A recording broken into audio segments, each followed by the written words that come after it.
The 20th century saw the development of what are called information technologies. So we're going to deal with these now and the mysticism that arises in two ways. One is in communications and one is in computing, how the bits get manipulated. So let's start with communication. And in communication, when we're talking about information, we end up with this conundrum. How in the world do we define information? Well, it turns out a useful way to do so is the less you know, the more you're surprised, the greater the information content there is. And so, for example, if you hear you're fired or you're hired or I accept your wedding proposal, these are huge flips that occur, and they lead to huge amounts of information, whereas just going through same old chatter, you can tune out on it. There's very little new things there, and therefore, quote unquote, very little information.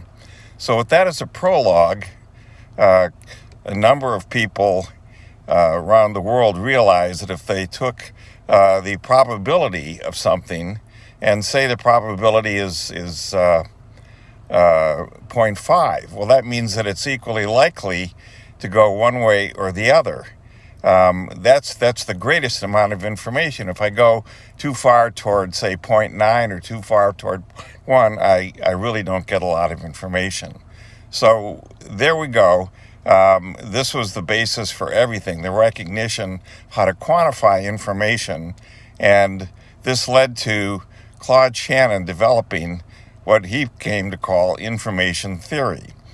Shannon did this by constructing a very simple model of a communications system, a symbol generator, and the idea was that the symbols had to be transmitted over the channel, and at the other end they had to be received, and you have to come up with estimates of the symbol and deconstruct everything. So Shannon went at it, and he came up with a source encoder for the symbols, and then he had a channel encoder, and then he had the channel itself that distorted everything, and then he had the channel decoder and the source decoder.